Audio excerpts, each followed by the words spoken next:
bandiraɓe caggal yettudal julde rasulullahi sallallahu alaihi wasallam en puɗɗirima inde deeno towɗo townuɗo kala ko towiɗo kisɗomo kisal ala gaga mum mo fittano e tagore arjigi woni tamande mum baɗo wallato en juule mouhamadou makko mouhamadou abdallah mouhamadou aminata mo jamme kisal wonani woni timmode annabaɓe koddonolaɗo ɓurnaɗo windere goɗɗo guila e hunde wodani kala kadi wodiri saabu mum en calmini hilfaɓe diine wonɓe leydi ndi kala en garti kadi e émission moon mo jeeɓoton télé moon DTV dimanche kala émission moon pinal leydi kewɗen wadde ni tan yaadi e banggue wittoji men e banggue pine men e banggue aadaji men anda noon woni koɗo men ko goto e yontaɓe leydi ndi goto e andaɓe kadi e nder leydi ki ndi wittiyanke mawɗo kadi jaaruɗo kadi e banggue tarik kono haɗani ɗon ganduɗa ko le professeur Oumar Dioum ganduɗa ko professeur chercheur en réseau des télécommunications histoire des noirs on woni koɗo men andi émission pinal leydi bisimilla ma professeur. On jarama, assalamu aleykum, mi salmini on noon tedduɓe DTV, mi salmini bandiraɓe fof, mi juurimamaɓe, mi halfini hooram Allah e naaɗo mum sallallahu alayhi wa sallam e jinnaɓam ɗo ɓe leli ɗo e tokaram mam so foti tutal walelole ceerno sernaɓe. Moni professeur Oumar Dioum en cas chercheur en réseau de télécommunications en histoire des noirs. Bon, min comme chercheur aussi non seulement et réseau de télécommunications mais comme expert union internationale des télécommunications comme chercheur aussi et ko wiyete recherche opérationnelle histoire des noirs ko addi ɗum ɓooyi am parce que min jeeyami koye dara Cheikh Anta Diop professeur Cheikh Anta Diop gila 1964 ɗum ɓooyi tawi mbeɗen e 17 ans joni mbeɗen e duuɓi capanɗe jeeɗiɗi mbeɗa yetta Allah nde janggumini école polytechnique fédérale de Lausanne toon dañmi diplôme ingénieur am gadiɗo 1974 école polytechnique fédérale de Lausanne Allah waɗno min adi toon janggude comme sénégalais min adi toon nadde comme sénégalais école polytechnique fédérale de Lausanne woni ko Suisse sera Genève Lausanne hakkude Lausanne et Genève ko 60 kilomètres a yi souris optique mo joguiɗen o e ordinateur ɗi baɗa ɗum inventé ko goto e professeur am biyeteɗo Jean Daniel Nicou sa ƴeewi internet ma yi ɗum première souris optique kanko waɗi ɗum inventé eyyi Jean Daniel Nicou école polytechnique fédérale de Lausanne eyyi école polytechnique mawɗo hay moteur linéaire gonɗo e less métro Paris o ko toon waɗa inventé ko professeur amen goto biyeteɗo Marcel Juffert mbeɗa wawi continde noon après nde liggimi Lausanne jaami France pour waɗude doctorat troisième cycle ɗon mbaɗmi doctorat troisième cycle économie mathématique et économétrie ko wiyete recherche opérationnelle 78 après gartumi ɗo Allah waɗi jaami école supérieure interafricaine d'électricité mo Bingerville 79 ha 83 ko école polytechnique fédérale de Lausanne nawno kam toon mbeɗa jangguino e toon comme professeur et directeur des études min ari toon wonde ɓalejo professeur ma e banggue wittu e banggue tarik par ce que histoire so haalama ko wittu e tarik par ce que jaaruɗa ko banggue tarik joguɗa ko bittuɗa ko banggue tarik ɓaleɓe eyyi tarik ɓaleɓe mbimami min koye dara Cheikh Anta Diop permis wonde ensuite États-Unis et Canada aɓen jogui wittuji tarik biyeteɗo hitande foof depuis 1925 1926 biyeteɗo lewru tarik ɓaleɓe histoire lewru tarik ɓaleɓe depuis 1925 1926 mi liggima toon carte Canada e nder on tarik pour ɓaleɓe gandodira hakkude africain en ɓe e noir américain ɓe e canadien en ɓe ko toon bindumi o livre 1998 inventeur et héros noir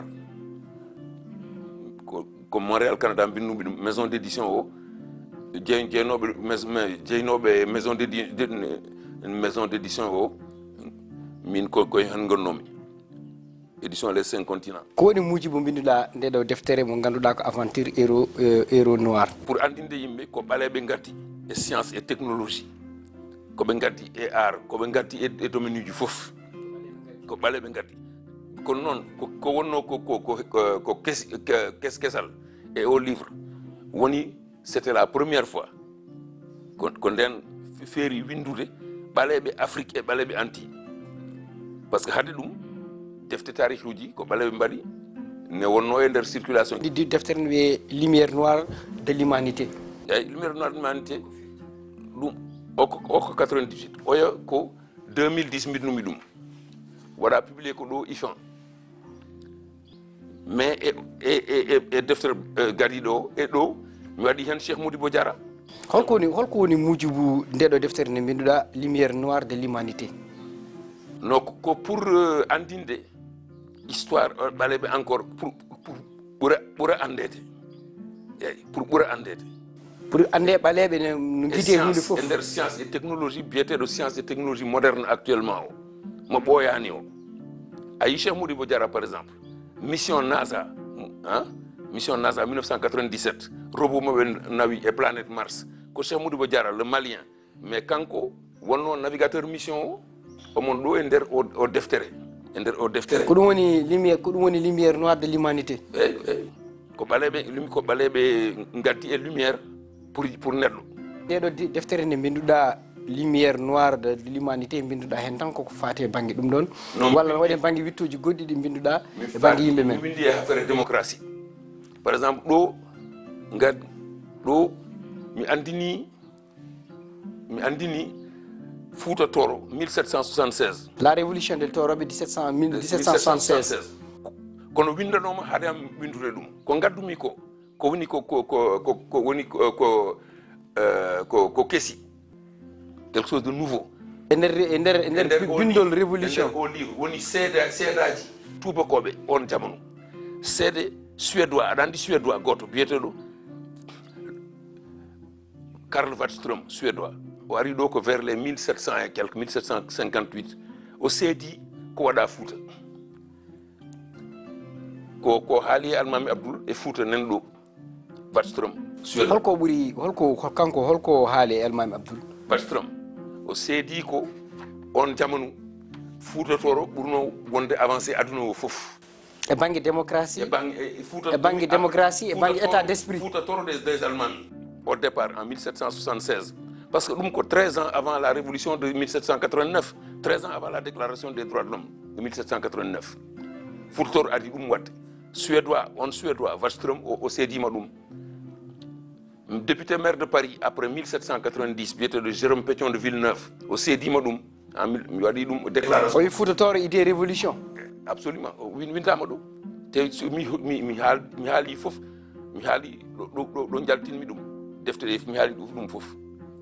gila nde jaltini ɗum 2010 hay goto wawa ɗum yeddude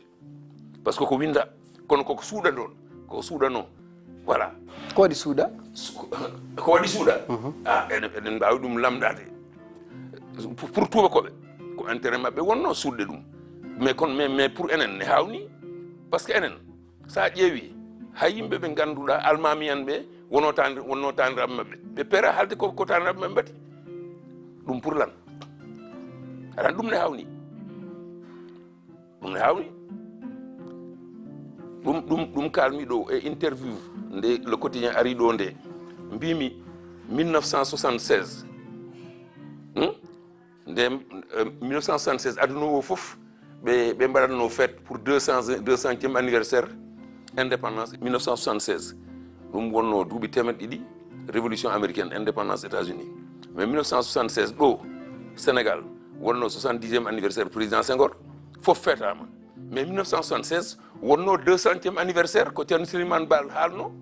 te ne windaɗo les recommandations ɗon men gari hen eyyi mais hay goto haalani ɗum ɗo Sénégal 1976 joni deftere nde ɗo no mbinduɗa a windi la révolution du Fouta Toro Abdoul Khadir Kane l'abolition de la traite négrière et l'indépendance nationale du Fouta Toro holko woni miijumo on chapitre mbinduɗa ɗum e deftere ma nde ɗo holko woni miijumo histoire de l'humanité ko waɗi mbindumi ɗum ko pour hollude d'abord le Fouta Toro woni le premier état au monde mbaɗɗo abolir la traite négrière c'est-à-dire ittuɗo traite négrière le premier état organisé au monde le premier état qu'il a fait la révolution des Toroɓe ari nde c'est le premier état organisé qu'il a fait au monde en 1776 waddino kene révolution nde ari nde ko nden ɓe puɗɗi ɗum ko 1776 révolution o ko 1776 révolution au Koumissi qu'on Thierno Souleymane Baal Hali a abordé. Oui, les proclamations, les 7 points.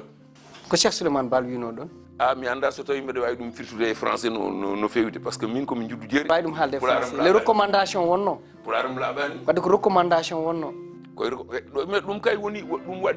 guide ɗum ko constitution ko discours ko constitution ne winda par ce que ko Cheikh Moussa Camara yaltini ɗum ne windi ɗum koko winda te taniraɓe Thierno Souleymane Baal ɓe mbaɗi création e yimɓe vraiment tedduɓe ɓe mbaɗi création association Thierno Souleymane Baal pour yaltinde ɗum fof par ce que yaltinanoma kono koko suuɗano joni recommandation uji ɗi de façon complète woni ko ɗo winda les 7 ko 7 ko ɗo la première oui habitants du Fouta il faut vous cendre les reins pour faire triompher la cause de Dieu pour que celui-ci vous accorde la victoire est avec les patients évidemment donc inna Allaha ma sabirina wona non 1 go. Je ne sais pas si je trouverai ou non la mort dans ce combat. Mais si je meurs, prenez comme chef un imam savant, scrupuleux et honnête, qui n'aime pas le pouvoir pour le pouvoir. Combat mo halato. Mbade mo koli don mbade nundudu mo fodata laamu. Rontondirde. Ay. Combat mo halato, hare mo halato, konu mo halato. Konde ndebe kabata e safar bebe. Parce que safar bebe e tuba ko gonnobe Saint-Louis. Kambe et pouvoir qu'on a avant dernier comme média no foot encore. Deuxième point. Oh oui, après l'avoir élu, si vous le voyez s'enrichir outre mesure, destituez-le, enlevez-lui ses biens mal acquis. Alma Magal,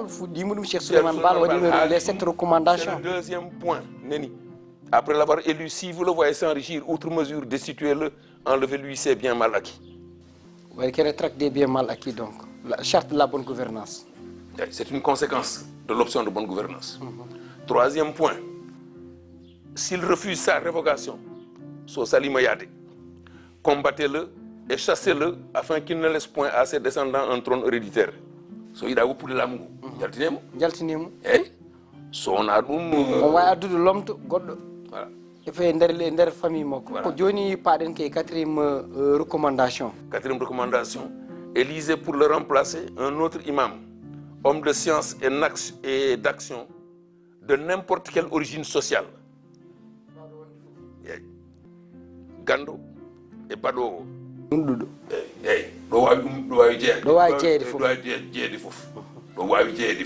C'est clair. On a une définition démocratique. Fawinoko almamagal ngal sa ƴeewi fawinoko e hinde.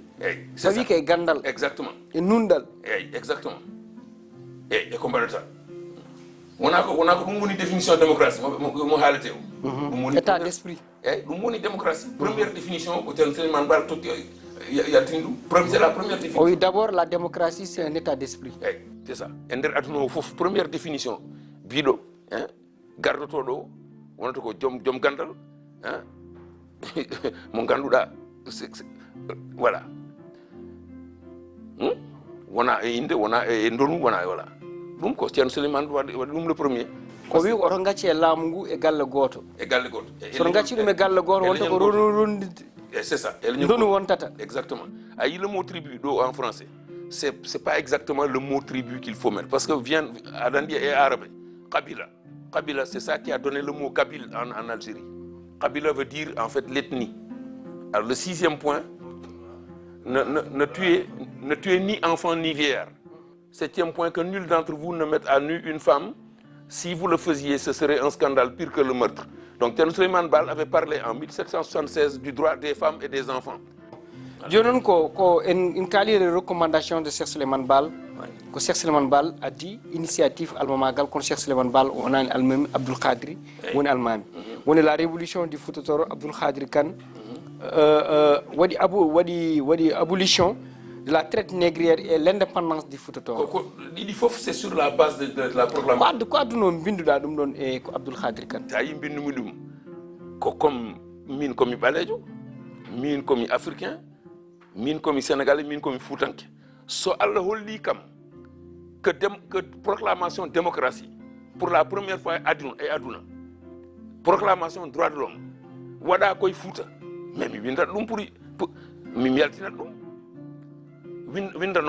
windanoma sax avant kono ko min mbimi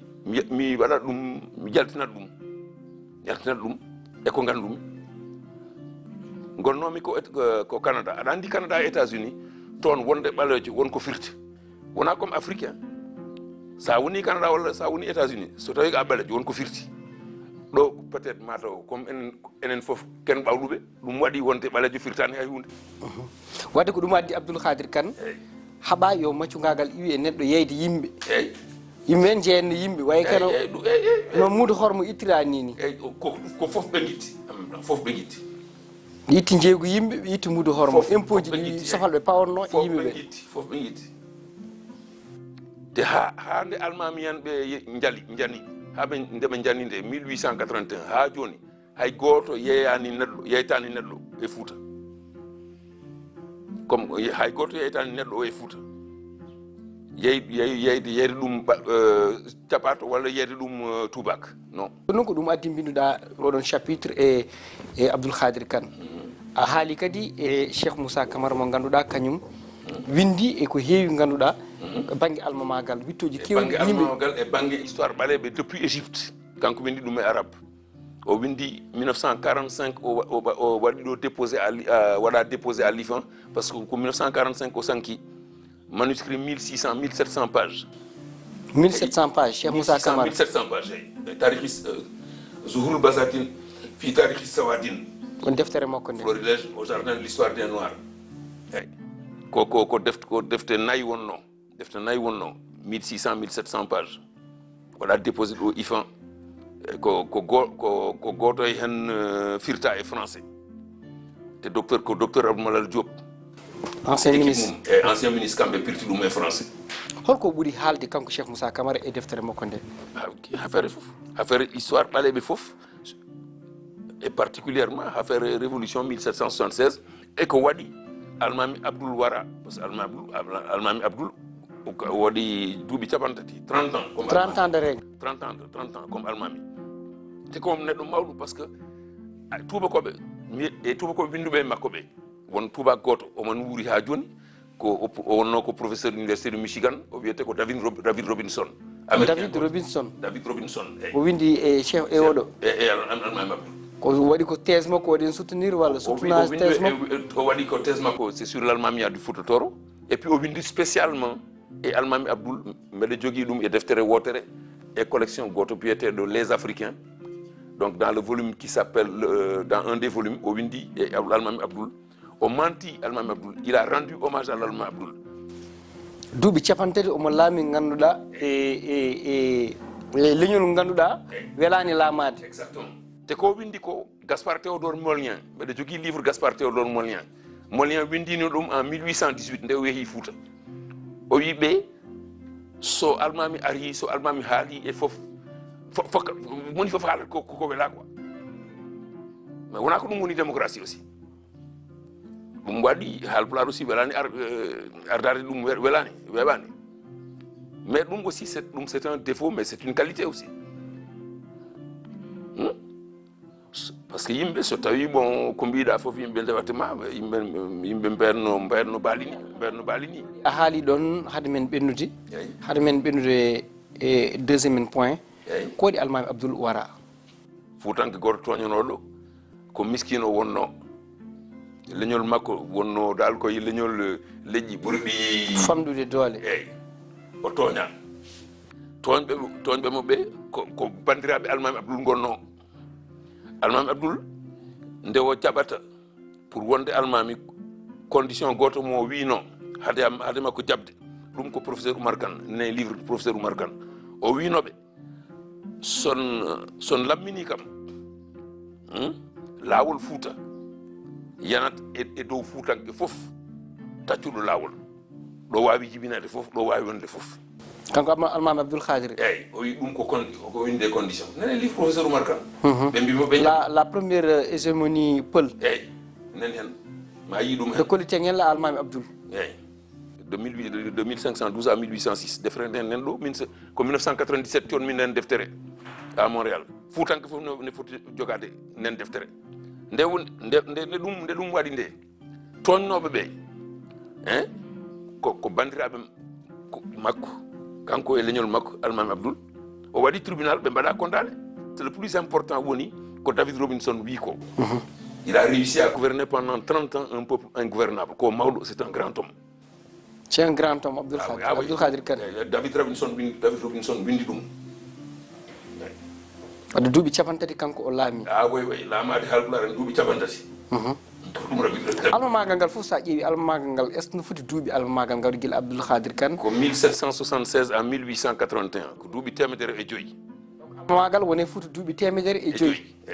guila Almami Abdoul eyyi ha o dernier Almami sikki o wiyete Siré Almami Mamadou Ly Almami Mamadou Ly Siré to Diaba Almami oui c'est ça Almami Mamadou Ly il a été déposé par les Français en 1881 wadde ko kanko tan tubakoɓe joƴƴini eyyi kanko eyyi ko ɗon alma magal ngal hanti gasi la révolution tubakoɓe hanti naati gaddi hanti tubakoɓe ko misi nadde en réalité ko petit à petit aɓaɗa grignoté mais ko nden ɓe kepti tigui rigui ko nden ɓe kepti Fouta tigui tigui te en fait ɓe kepti Fouta tigui tigui ko en 1890 nde ɓe mbari Abdoul Bokar Kane 1890 nden ɓe mbari Abdoul Bokar Kane Baydi Kacce Pam Lamtoro Sidik Sall nden Aberjane nde wara Abdoul Bokar min mbeɗa andi ɗum parce que j'ai un document écrit de l'historien mauritanien Ibrahim Abou Sall no Abdoul Bokar wardira ni en Mauritanie te Abdoul Bokar sehil makko mo yadno partiɗo o wiiɗo Abdoul Bokar so tawi ko toon kirtoytomi hannde o wimo taw ko laakar Abdoul Bokar Kane wotti kanko toon no hirtoyto eyyi wonko tanam min o wiyete ko Labolana Demba Tall ɗum ko sehil Labolana Demba Tall ko tanam min direct ko nenam haalno kam ɗum kono min mi fat ha jiimi koko winda par ce que min histoire oral histoire haalani yonani kam mais histoire ko gueɗe ɗiɗi waɗi il y a les écrits il y a la tradition orale oui dans la tradition orale le problème c'est qu'il y a beaucoup d'affabulation aussi beaucoup d'invention oui effectivement la tradition orale se transmet de personne à personne voilà. Les écrits c'est des documents mieux qui ne parlent pas c'est pas seulement ça dans la tradition orale won hen yimɓe n'est-ce pas ce ne sont pas des historiens ɓe gona des historiens ce sont des l'historien mauritanien Ibrahim Abou Sall en 2008 qui a écrit sur la mort d'Abdoul Bokar Kane mbeɗa wawma neldude le texte, oh oui, donc à la fin de son article, oh oui, le Labolana Demba Tall a préféré se suicider. Mais Demba Tall, ko wino ko, so tawi Abdoul Bokar, parce que ndew artide, o yi rewɓe Abdoul Bokar aɓe pirti mori mabɓe, elles étaient en deuil. Elle leur a dit qu'est-ce qui s'est passé. Ben bimo Abdoul Bokar de warama. Au fait là, il a été en fait abattu de dos par les morts. Hein? O wi rewɓe makko pirtode. Abdoul Bokar so tawi wurtoyima lakara ko toon kirtoy toon. Donc Demba Tall. Le dernier donc gonɗo en position vraiment de résistant au Fouta ko Abdoul Bokar Kane 1890 on révolution on woni ganduɗa ɗo ɓuuri musde par ce que hande tubakoɓe hande elmini hewɓe andi depuis en 1881 ɓe mbaɗi déposé le dernier almami officiel kono Abdoul Bokar lui avait repris la lutte contre eux mais le dernier almami officiel de la liste des almamis c'est l'almami Mamadou ɗum addi la renaissance africaine déchirée déchirer le voile du silence. Déchirer le voile du silence. Hey. Parce que holko firti ɗum holko firti ɗum ko firti won prix Nobel goto ko juif goto o wiyete ko Elie Wiesel o wi le bourreau tue 2 fois la deuxième fois par le silence ko laaɓi ɗiɗi o waranma so warima lawol gotol ngol lawol ɗiɗoɓol ngol woni o haalata ko fayi hen aɗa andi ko haalaka sa haalani ko neɗɗo waɗi ko moƴƴi elle ko a barɗo ɗum ko ɗum woni probléme o a yi indu en japonais en sa yi ɓe kepti occidentaux ji c'est parce que kamɓe aɓe gandi ɗoɓe gummi e koɓe gaddani bani adama aɓe gandi ɗum enen noon gila ko ɓoyi en gandano ɗum a windi kadi deftere wotere a waɗi aɗa haala hen histoire de l'humanité volume 7 volume 7 ɗum ko UNESCO yaltini nden deftere UNESCO yaltini nden deftere en 2009 histoire de l'humanité ko defteji kewɗi en tout cas e deftere jeeɗiɗi numéro volume 7 o won chapitre goto mi windi hen e nder on chapitre chapitre 25 mi waɗa ɗum firtude noon e pular c'est l'influence de la science et de la technologie sur la culture intellectuelle et l'art au XXe siècle, de 1914 à nos jours. Bon, mbeɗa wawi ɗum firtirde façon goɗɗo o woni waɗi conférence et affaire mum à Luanda en 2004. Président Luanda José Eduardo dos Santos waɗno kam invité. Conférence ko NTIC culture et économie TIC ma caractère culture et économie ko ɗum binduɓe ko woni hakkude relation hakkude TIC culture et économie. TIC woni les technologies de l'information et de la communication ko yimɓe karata tout le temps ɗum yarata ke pinal non foko pina avant foko ganda hoorema et puis foko ganda TIC uji ɗi ummi koye leƴƴi ɗi gandiɗa kamɓe ils étaient déjà développés mum ça n'a fait que accélérer leur état de développement enen noon aɗa andi hay sa joguima ordinateur so tawi a neldama email te a jabotako ɗum ko nafata so tawi a neldama SMS te a jabaki ko nafata wayno ko dokkonde ne waktuji huuɓi eyyi hanti holko mbaynotoɗa le professeur Oumar Dioum. D'abord mi yetti on on jarama mi yetti on jarama Allah jarama on jarama mbeɗe ñaago aussi bandiraɓe ɓe heɗotoɓe ɓe jaafo kam e pular mo laaɓani o so tawi ne koye jolfo kalmi ɗum mataw ma ɓuur labde kono noon mbeɗe sikki mbeɗe wawi miijade e pular. Bandiraɓe koɗo men émission Pine Leydi wonno koɗo men émission Pine Leydi télé mon DTV le professeur mo ganduɗa ko Oumar Dioum chercheur en réseau des télécommunications en histoire des noirs e wittiyanke mawɗo binduɗo kadi e deftere kadi e chapitre goto gandanɗo winde la révolution du Fouta Toro Abdoul Khadir Kane onon gandi so haalama kanko ko neɗɗo golliɗo e Fouta ko heewi mo cimton mum kadi majjata abada kadi ko ɗum wonno ko ƴettuɗen ɗo émission mon Pine Leydi mo jaɓaten télé mon DTV ko weeli noon duumata ko sinde ko weeli duumano ƴettata ko peñe sukara waɗa ɗum cocorgal kadi a kadi saaha goɗɗo kadi ƴewen jontaɗo banano makko ni kadi wawa men haalande kadi e banggue tarik ko ɗum wonno émission mon Pine Leydi.